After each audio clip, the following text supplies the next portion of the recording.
भारत मुक्ति मोर्चा और बहुजन क्रांति मोर्चा सहित अन्य सहयोगी संगठनों ने आगामी 6 अक्टूबर 2022 को नागपुर में महारैली की घोषणा करके ब्राह्मण समुदाय में खलबली मचा दी है।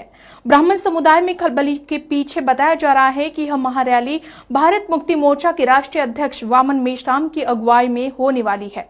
राष्ट्र की एकता एवं अखंडता को खतरे में डालने वाली ताकतों के विरोध में होने वाली इस महारैली और विशाल महामोर्चा के संदर्भ में बहुजन क्रांति मोर्चा के राष्ट्रीय संयोजक वामन मेश्राम ने महत्वपूर्ण जानकारी दी।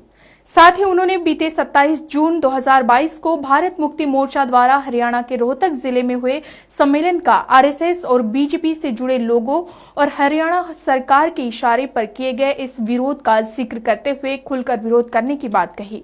उनका कहना है कि कार्यक्रम को रोका जाना और संविधान के आर्टिकल 19 के तहत मौलिक अधिकारों का पुलिस की मदद से उल्लंघन करने के विरोध में यह महारैली आयोजित की जा रही है, जिसके बाद विशाल महामोर्चा निकालकर आरएसएस हेडक्वार्टर ले जाया जाएगा, जिसमें 1 लाख से ज्यादा लोगों के होने की संभावना जताई जा रही है।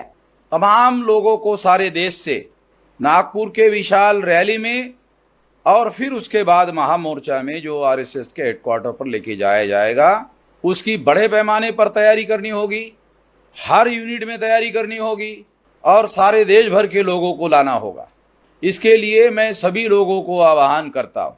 एक और बात भी मैं कहना चाहता हूँ कि हमारे पास मेरा फोन टेपिंग और विलास खरात का फोन टेपिंग किया गया और जो संगठन के तोड़फोड़ करने वाले लोग आरएसएस और बीजेपी के साथ मिली भगत से काम कर रहे हैं, उनको दिया गया ये धमकी देने के लिए कि हमने तुम लोगों का टेपिंग किया हुआ है, ये मौलिक अधिकार का उल्लंघन है।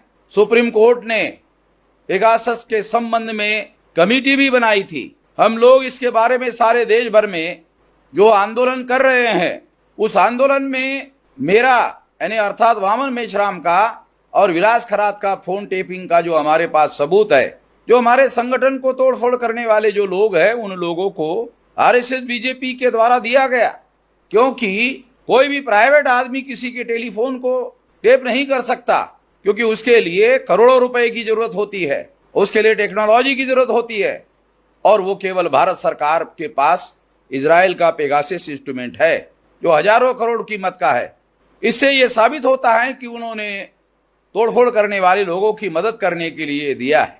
इससे गद्दारों की मिलीभगत का भी पता चलता है, तोड़फोड़ करने वाले लोगों के आरएसएस बीजेपी के साथ मिलीभगत का भी पता चलता है। इससे ये बात सिद्ध होती है।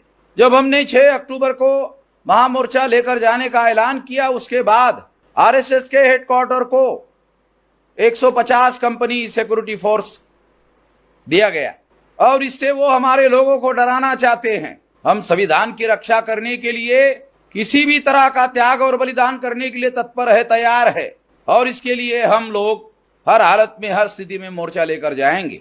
150 कंपनियां उन्होंने लगाई, इस वजह से 1 लाख लोगों का मोर्चा हमने लेकर जाने का ऐलान किया था। इसलिए अब ये हम लोग 1.5 लाख लोगों का लेकर जाएंगे। वो डराने की कोशिश कर रहे हैं, हम लोग डरे नहीं। इस बात का सबूत देने के लिए 1,50,000 लोग लेकर जाएंगे, पूरी तैयारी के साथ लेकर जाएंगे। इस मौके पर मैं ये बात कहना चाहता हूं। ब्राह्मण संगठनों द्वारा वामन मेश्राम को लगातार रोकने की कोशिश की जाती रही है। इससे यह साफ हो जाता है कि अब वामन मेश्राम को रोक पाना ब्राह्मण संगठनों के बस की बात नहीं है।